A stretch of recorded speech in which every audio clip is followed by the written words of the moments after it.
Assalamualaikum and welcome back to my channel. In this video we are going to study lecture number 30. Lecture 30 का half part हमने इससे पहले वाले lecture में cover कर लिया। ठीक है, हमने डी जेड से क्या फ़ाइंड किया था, डी जेड से हमने फंक्शन ऑफ जेड फाइंड किया था। स्टेप्स मैंने आपको बता दिए थे। पहले आपने क्या करना है, पहले आपने चेक करना है कि एग्जैक्ट डिफरेंशियल है या नहीं।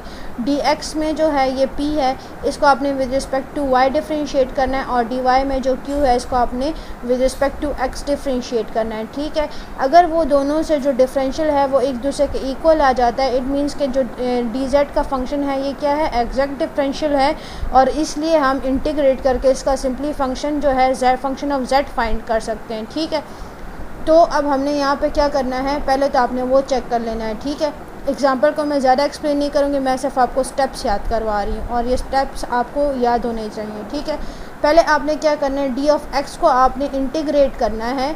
ठीक है, और आपने उसको डिनोट करना है जेड से। ठीक है, integral of 8e⁴x + 2xy² dx। ठीक है, इसको आपने with respect to x integrate करना है p वाले फंक्शन को।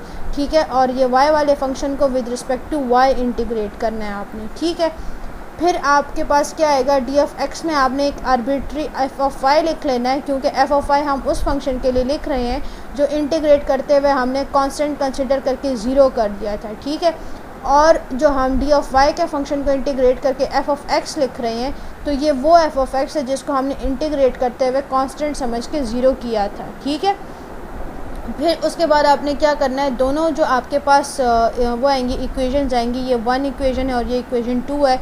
इसमें से जो कॉमन चीज़ें हैं वो तो आपने पहले लिख लेनी है। अब देखिए इक्वेशन 1 और 2 में कॉमन क्या है, 2e⁴x। ठीक है, और दूसरा x² y² भी कॉमन है, वो तो हमने लिख लिया। अब यहाँ पे देखें, जो सिंपल सिर्फ फंक्शन ऑफ x है या फंक्शन ऑफ y है, ठीक है, वो आपने यहाँ पे लिखना है। तो फंक्शन ऑफ x जो है वो तो कुछ भी नहीं है, लेकिन फंक्शन ऑफ y हमारे पास है sin 4y, तो हम उसको sin 4y लिख लेते हैं। ठीक है, अगर यहाँ पे कोई f ऑफ x का फंक्शन यहाँ पे होता है, ठीक है, तो उसको हम यहाँ लिख सकते थे, लेकिन x का कोई भी ऐसा फंक्शन नहीं है जो सिर्फ और सिर्फ x का है और उसको हम लिख लें। अब आपने चेक कैसे करना है इसको कि ये जो मेथड था आपका बिल्कुल सही था या गलत था, या आपने जो डिफरेंशियल फाइंड किया वो करेक्ट है या नहीं है। तो ये जो z से आपके पास फंक्शन, ये जो z का फंक्शन आपके पास आया है ना, इसको आप एक दफ़ा with respect to x differentiate करें। ठीक है, और फिर इस पूरे फंक्शन को with respect to x dx आप इसको डिफ्रेंशिएट करें। ठीक है, और दूसरे में आप क्या करें, दूसरे में आप उसको ये पूरे के पूरे फंक्शन को पार्शियल z और पार्शियल y, यानी इसको दूसरी बार इसको with respect to y differentiate करें। ठीक है, पहले इसको क्या करें, पहले इसको with respect to z differentiate करें। ठीक है, पार्शियल z और partial x dx plus partial z और पार्शियल y dy। और जब आप इसको इंटीग्रेट करेंगे ना इस तरह से, जब आप डिफ्रेंशिएट करेंगे इसको इस तरह से, तो आपके पास यही वाला फंक्शन आएगा। ये जो फंक्शन है ना, ये जो आपको क्वेश्चन में स्टार्ट में दिया हुआ था, ये वाला फंक्शन आ जाएगा। क्योंकि हम क्या करें, हम एक रिवर्सिंग मेथड करें, जैसे हम z से डी जेड फाइंड करते हैं ना। ठीक है, तो अब हम यहाँ पे रिवर्स करें, अब हमें डी जेड गिवन है और हम डी जेड से क्या फ़ाइंड करें, हम डी जेड से जेड फाइंड करें। ठीक है, तो चेक आप इसको किस तरह करेंगे, जब आपके पास z की वैल्यू आ जाएगी, z की इक्वेशन आ जाएगी, तो उसको पहले with respect to x differentiate करें और फिर with respect to y differentiate करें, तो आपके पास वही वाला आएगा, वही वाली इक्वेशन आएगी जो आपको क्वेश्चन में दी हुई है। और इससे आपको पता चल जाएगा कि जो आपका मेथड है वो बिल्कुल ठीक है, इन केस अगर आपको चेक करना है तो। ठीक है, अच्छा, अब नेक्स्ट टॉपिक की तरफ बढ़ते हैं, वो है area enclosed by the closed curve. ठीक है, हमने MTH 101 में पढ़ा था उसका कर्व का एरिया फाइंड करते हुए। ठीक है, अगर हमारे पास दो कर्व्स गिवन थे तो हमने क्या करना था, दो कर्व्स अगर हमारे पास गिवन थे तो हमने एक कर्व से दूसरे कर्व को माइनस कर लिया था, तो हमारे पास जो मिड का पोर्शन था उसका एरिया आ गया। ठीक है, अब हमने यहाँ पे इसको किस तरह करना है, one of the earliest application of integration finding the area, या हमें पता है कि इंटीग्रेशन से हम क्या फाइंड करते थे, एरिया। ठीक है, of a plane figure bounded by the x axis and the curve y is equal to fx and ordinates at x is equal to 1 and x is equal to 2। ठीक है, x is equal to 1 and x is equal to 2 ordinate का हम क्या करते थे, उसका area find करते थे अंडर द कर्व। उस कर्व के नीचे जितना भी एरिया था ना, उसको हम क्या करते थे, इंटीग्रेशन से फाइंड करते थे। ठीक है, अब हमने क्या करना है, a1 को देख लें। a1 हम लिख सकते हैं x integral of y dx with respect to x where x ranges from x1 to x2, ठीक है, is equals to integral of f of x with respect to x from x1 to x2, ठीक है। इसको हम इस तरह से लिख सकते हैं। अगर अब कह रहे हैं if points A B are joined by another curve, अब अगर ए बी का ये जो पॉइंट है ना, इसको एक और कर्व से हम ज्वाइन कर दें, ठीक है, और उस कर्व को हम क्या कहें, y is equals to capital f of x, ठीक है। तो फिर हमारे पास a2 क्या होगा, a2 हमारे पास होगा f of x dx x1 to x2, ठीक है। इसको इधर फिगर में देख लें, आपको ज़्यादा अच्छे समझ आ जाएगी। ये देखें, ये एक हमारे पास कर्व जो है वो पहले से था, अब हम कह रहे हैं कि एक और कर्व है जिसको हम किससे डिनोट करें, कैपिटल f ऑफ x से डिनोट करें। अब हमने ये वाला एरिया फाइंड करना है, ठीक है, तो उसके लिए भी इंटीग्रल हमने लिख लिया है। अब ज़रा नेक्स्ट फिगर की तरफ देखें तो नेक्स्ट फिगर में डायरेक्शंस आ गई हैं, ठीक है। नेक्स्ट फिगर में डायरेक्शंस आ गई है। एक जो है वो डायरेक्शन जो है वो क्या है, वो काउंटर क्लॉकवाइज है, ठीक है, और दूसरी जो डायरेक्शन है वो भी उसी डायरेक्शन में आ रही है, ठीक हो गया। यहाँ पे डायरेक्शंस हमारे पास कैसी थी, यहाँ पे हमारे पास डायरेक्शंस थी, ये वाली फिगर देखें तो यहाँ पे जो डायरेक्शंस थी वो हमारे पास एक जो थी वो काउंटर क्लॉकवाइज थी और दूसरी जो थी वो क्लॉकवाइज डायरेक्शन थी। ये वाली जो है ये क्लॉकवाइज डायरेक्शन थी, ठीक है, इस तरह से जा रहा है, और ये वाली जो थी ये काउंटर क्लॉकवाइज थी, मतलब ये जो डायरेक्शन है ये एक दूसरे के अपोजिट थी। अब जो हम डायरेक्शन की बात कर रहे हैं वो अपोजिट नहीं है, ठीक है, वो यहाँ से ऐसे जा रहा है और फिर ये बी से वापस आ रहा है, ठीक है। अब हमने इस तरह के एक लूप का एरिया हमने फाइंड करना है, ठीक है, जो कि एक पॉइंट से स्टार्ट होता है और उसी तक आता है, उसके बीच में जो एरिया है हमने वो फाइंड करना है। अब उसके लिए हमने फार्मूला लिखना है, ठीक है। इसको हम यहाँ से देख लेते हैं, यहाँ पे थोड़ा डायरेक्ट है। यहाँ पे देखें a2 हमारे पास क्या हो जाएगा, जो नीचे वाला कर्व था, ठीक है, वो हो जाएगा capital f of x with respect to x where x is from x1 to x2, और a1 के लिए क्या होगा, integral of f of x with respect to x from x1 to x2, ठीक है। ये हमारे पास क्या होगा, a1 और a2 के लिए हमने लिख लिया। अब हम एरिया कैसे फाइंड करते थे, एरिया हम a1 से जो हमारे पास बड़ा वाला एरिया होता था उससे हम क्या करते थे, उससे हम a2 को माइनस करते थे, ठीक है। वही वाला हमने मेथड यहाँ पे करना है। f ऑफ x जो हमारे पास a1 वाला है, ठीक है, उसको हमने माइनस करना है capital f of x dx where x ranges from x1 to x2, ठीक है। अब हमने यहाँ पे क्या किया है, इसकी हमने जगह चेंज कर दी है। कैपिटल f ऑफ x को हम पहले लिख रहे हैं और ये जो स्मॉल f ऑफ x है इसको हम बाद में लिख रहे हैं, ठीक है। लेकिन अगर अब हम इसको स्टार्ट में लिखते हैं तो कैपिटल f ऑफ x के साथ साइन कौन सा है, माइनस का, ठीक है। तो हमें यहाँ पे प्लस का साइन चाहिए, तो हम क्या कर लेते हैं, हम माइनस के साइन को कॉमन ले लेते हैं। जब हम माइनस के साइन को कॉमन लेंगे तो capital f of x dx के साथ साइन क्या हो जाएगा, प्लस हो जाएगा, ठीक है। और यहाँ पे जो plus f of x dx है, यहाँ पे क्या साइन आ जाएगा, माइनस साइन आ जाएगा, ठीक है। आई होप आपको ये वाला स्टेप समझ आ गया होगा, ठीक है। हमने क्या किया, हमने f ऑफ x dx को पहले लिख लिया और ये small f of x dx को बाद में लिख लिया और माइनस के साइन को कॉमन लिया है, तो ये जो यहाँ पे minus f of x dx था ना वो प्लस हो गया है, ठीक है, और ये जो यहाँ पे प्लस वाला था ये यहाँ पे क्या हो गया, माइनस हो गया, ठीक है। नेक्स्ट स्टेप की तरफ बढ़ते हैं। अब नेक्स्ट स्टेप देखें, नेक्स्ट स्टेप में हमने क्या किया, अब हमें ये जो माइनस है ना ये प्लस में चेंज करना है। अगर आपको याद हो, हमने MTH 101 में पढ़ा था कि डिफरेंशियल का हमने अगर साइन चेंज करना है तो हम जो उसकी लिमिट्स दी होती है ना उसको एक्सचेंज कर देते हैं, ठीक है। लोअर लिमिट को अपर लिमिट बना देते हैं और अपर लिमिट को लोअर लिमिट बना देते हैं, तो उससे हमारे पास जो साइन होता है इंटीग्रल का वो चेंज हो जाता है, ठीक है। तो इस तरह से ये हमारे पास हो गया minus integral of capital f of x dx और ये हो गया प्लस।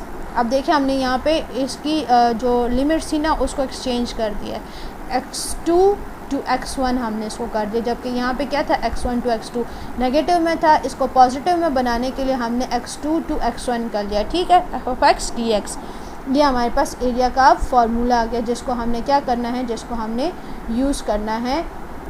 अगर हमारे पास जो एक लूप है जिसकी डायरेक्शंस गिवन है, ठीक है, उसको हमने फाइंड करने के लिए ये फार्मूला यूज़ करना है, ठीक हो गया।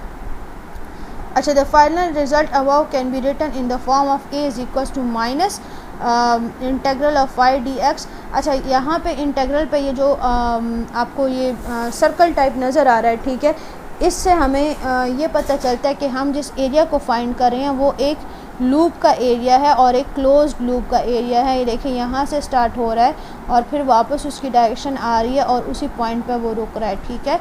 सो यहाँ से हमें ये पता चल जाता है, ठीक है, और ये हमारे पास इसका फॉर्मूला आ गया। अब हम इसकी एग्जांपल्स देखते हैं। यहाँ पर आई होप आपको ये समझ आ गया होगा। अब इसकी एग्जांपल देखें, हमने क्या करना है, determine the area enclosed by the graph of y is equal to X cube and y is equal to 4x, ठीक है। दो हमारे पास इन्होंने फंक्शंस दिए हुए हैं। अब हमने क्या करना है, इन फंक्शन से हमने उसके दरमियान जो एरिया है वो फाइंड करना है। तो सबसे पहले तो हम क्या करेंगे, हमें इंटरसेक्शन के पॉइंट्स चाहिए। इन्होंने हमें लिमिट्स नहीं दी हुई, ठीक है, तो लिमिट्स हमें ख़ुद फाइंड करनी होगी। अब लिमिट्स हम कैसे फ़ाइंड करेंगे, लिमिट्स हमने इस तरह से फ़ाइंड करनी है कि हमने दोनों का ग्राफ बनाना है, ठीक है। कैसे बनाना है, दोनों का ग्राफ 2-3 नंबर्स के साथ हमने बनाना है और जहाँ पे वो इंटरसेक्ट करेगा इट मीन्स कि वो हमारी लिमिट्स है। सबसे पहले हम एक्स क्यूब का ग्राफ बनाते हैं, ठीक है। तो यहाँ पे देखें, जब हम एक्स क्यूब का ग्राफ बनाएंगे तो जब 1 के साथ हम उसको करेंगे, ठीक है, तो वो हो जाएगा जब x को हम 1 के इक्वल लेंगे तो y हमारे पास किसके इक्वल आएगा, y भी एक्स क्यूब है ना, तो वो भी 1 के इक्वल आ जाएगा, ठीक है। और फिर अगर हम x को 2 के इक्वल लेंगे तो y is equal to X cube होता है ना, y is equal to X cube में हम क्या कर लेंगे, एक्स क्यूब में हम 2 क्यूब की वैल्यू पुट करेंगे क्योंकि हमने x को किसके इक्वल ले लिए, 2 के इक्वल। तो हमारे पास क्या आंसर आ गया, 8, ठीक है। तो ये हमारे पास यहाँ से फंक्शन जो है ये ऐसे ऊपर जाके 8 तक पहुँच गया, ठीक है। ये देखें 8 तक पहुँच गया। अब हमने क्या करना है, अब हमने दूसरा फंक्शन लिखना है। दूसरा फंक्शन क्या है, 4x है, ठीक है। 4x को हमने अब कैसे करना है, अगर हमने x को लिया हुआ है 1 के इक्वल, ठीक है, तो हमारे पास y किसके इक्वल आता है, y हमारे पास 4 के इक्वल आता है, ठीक है, y 4 के इक्वल आता है। तो ये देखें ये एक पॉइंट हो गया। x किसके इक्वल है, 1, और y किसके इक्वल है, y देखें y जो है वो 4 के इक्वल है, ठीक है। ग्राफ आपको बनाना आना चाहिए, ग्राफ आपको नहीं आएगा ना तो आप फिर इसको नहीं समझ सकते, ठीक है। ये देखें अगर x 1 के इक्वल है तो y किसके इक्वल है, 4 के इक्वल है। अब हम आगे वाले पॉइंट पे जाते हैं, हम लिखते हैं x को 2 के इक्वल, ठीक है। तो अगर x 2 के इक्वल है, y किसके इक्वल आता है, y जो है वो 8 के इक्वल आ रहा है, ठीक है। तो ये देखें अब हम ये ग्राफ को आगे लेकर जाते हैं। ये जो है ये 2 पॉइंट है, x अगर 2 के इक्वल है तो y किसके इक्वल है, y 8 के इक्वल है, ठीक है। तो ये हमारे पास ऊपर वाला ग्राफ आ गया 4x का और नीचे वाला ग्राफ किसका है, एक्स क्यूब का ग्राफ है, ठीक है। अब हमने क्या करना है, अब हमें लिमिट्स मिल गई हैं, ठीक है। C1 ये जो नीचे वाला कर्व है इसको हम क्या करें, C1, इसकी लिमिट्स क्या है, इसकी लिमिट्स है 0 to 2, ठीक है। डायरेक्शंस हमने देखनी है। डायरेक्शन हम कैसे देखेंगे, डायरेक्शन हमने ऐसे देखनी है कि यहाँ से देखें C1 में ऐसे स्टार्ट हो रहा है कर्व, ठीक है, और फिर यहाँ से वापस जा रहा है, इस तरह से कर्व आ रहा है, ठीक है। अब हमने लिमिट्स भी इसी के हिसाब से लिखनी है, जो हमने ऊपर फार्मूला फाइंड किया था ना उसी तरह हमने फार्मूला फाइंड करके यहाँ पे लिखना है, ठीक है। अच्छा,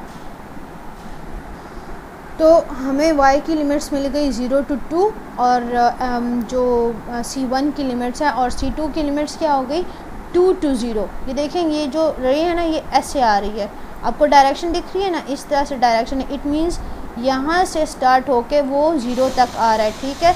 तो C2 की डायरेक्शंस जो हैं वो हो गई हैं 2 to 0, ठीक है। a is equals to minus integral of y dx is equals to a is equals to 4 square units, ठीक है। और a is equals to minus integral of y dx is equals to 4, ठीक है। हमने method क्या करना है, हमने इसको इंटीग्रेट इस तरह से करना है।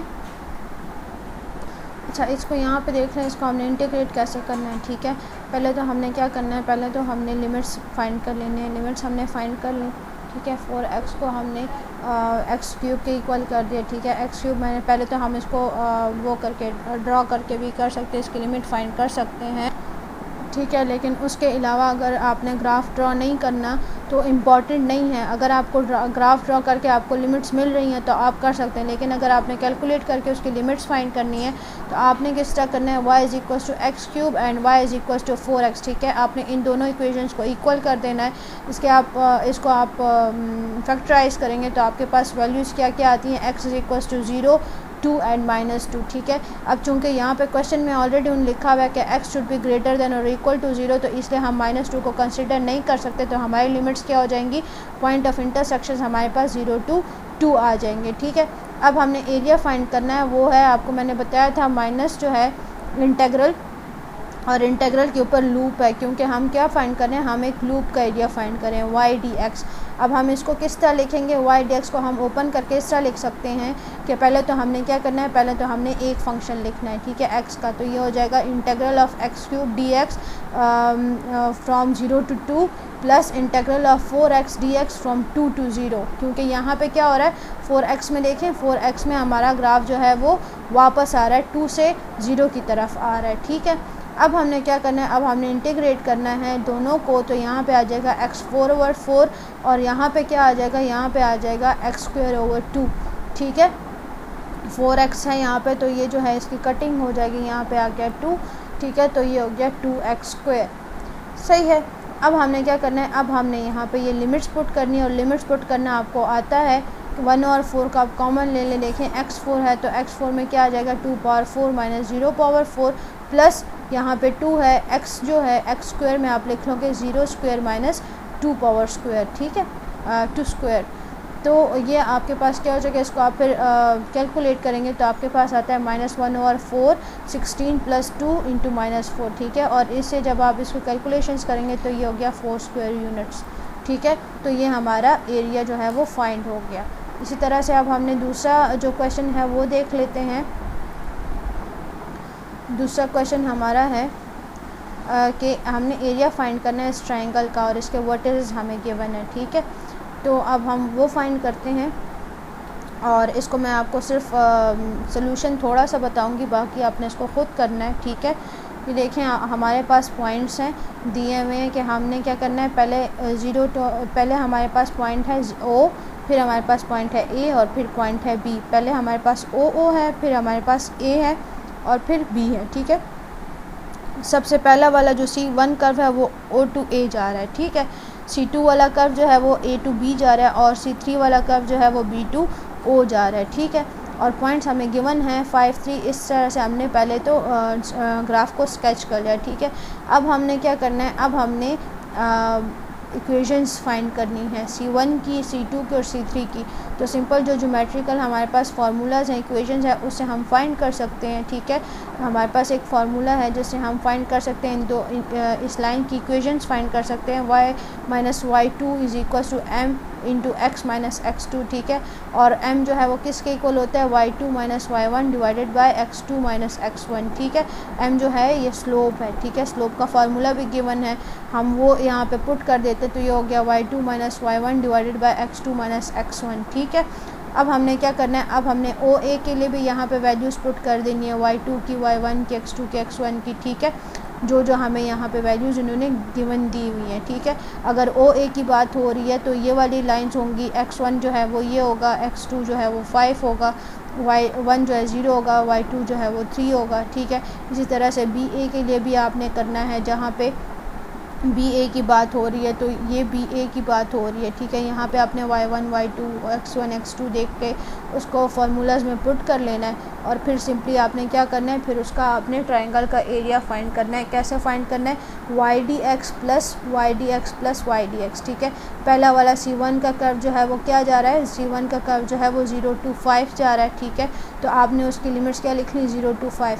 C2 का कर्व जो है वो क्या कर रहा है, वो 5 to 2 जा रहा है, ठीक है। तो C2 का कर्व हम क्या करेंगे, 5 to 2 जा रहा है। और C3 का कर्व देख लें वो क्या हो रहा है, वो जा रहा है 2 to 0, ठीक है। तो C3 का कर्व हमने क्या कर लिया, 2 to 0 ले गए, और फंक्शंस जो हमें दिए हुए थे वो हमने एज इट इज़ लिख लिए।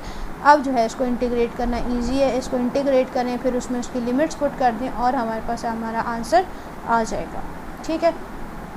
अच्छा, नेक्स्ट टॉपिक जो है वो लाइन इंटीग्रल्स का है। लाइन इंटीग्रल्स की इतनी ख़ास बात यहाँ पे हम नहीं करेंगे क्योंकि नेक्स्ट टॉपिक में हमने इसको पढ़ना है। सिंपल ये कि जो वर्क डन होता है ना एक मूविंग पार्टिकल पे, जो हम जो वर्क होता है, ठीक है, तो उसको हम इस तरह से लिख सकते हैं कि limit of when delta goes to zero sum of F T delta S, ठीक है, या फिर इसको हम लिख सकते हैं integral of F T D S from A to B, ठीक है। और इसको हम नॉर्मली ऐसे भी लिख सकते हैं कि integral of F T D S along the path A B, ठीक है, और ए बी क्या है, उस कर्व के एंड पॉइंट्स है, ठीक हो गया। या फिर हम इसको इस तरह भी लिख सकते हैं कि F T D S along the curve C, मतलब या तो लाइन जो है along the path A B line है या फिर एक कर्व है सी, ठीक है। तो आई हम कैसे लिख सकते हैं, I is equal to integral of F T D X along the path A B, या फिर it is equal to F T D S along the path C. ये MCQs में आ सकता है, आपको याद होना चाहिए, ठीक है। मे बी आपसे पूछे आपसे और साथ में ऑप्शंस दिए हों कि ये वाला सही है या ये वाला, ठीक है, तो आपने लिखना है बोथ, ठीक हो गया। अच्छा, इसी तरह से इसका अल्टरनेटिव फॉर्म क्या है, अगर एफ टी जो है, if F T has a component then P is in the X direction and Q in the Y direction. अगर जो एफ टी है ना, जो फोर्स है जो पार्टिकल पे अप्लाई हो रही है, ठीक है, जो एक पार्टिकल पे अप्लाई हो रही है उसको मूव करने के लिए, तो पी जो है वो क्या है, उसका एक्स डायरेक्शन में कंपोनेंट है, और क्यू जो है वो उसका वाई डायरेक्शन में कंपोनेंट है। तो उसको हम इस तरह भी लिख सकते हैं कि integral of F T D S along the path A B is equals to integral of P D X plus Q D Y along the path A B, ठीक है। या फिर हम अगर कर्व की बात करें तो ये हो जाएगा integral of F T D S along the curve C is equals to integral of P D X plus Q D Y along the curve C, ठीक है। So with this we have come to the end of our lecture. Line integral को थोड़ा और detail में हम next जो lecture है उसमें पढ़ेंगे, विद साथ उसके एक्सरसाइजेज, कुछ एग्जांपल्स करेंगे, इंशाल्लाह आपको ये टॉपिक भी समझ आ जाएगा, ठीक है। अगर कोई क्वेश्चंस हैं तो कमेंट्स में पूछें, और मैं कोशिश करूँ कि आपके सारे कन्फ्यूजन्स क्लियर करूँ, और प्रैक्टिस ज़रूर करें, ठीक है। See you in the next lecture, till then take care and अल्लाह हाफ़िज़।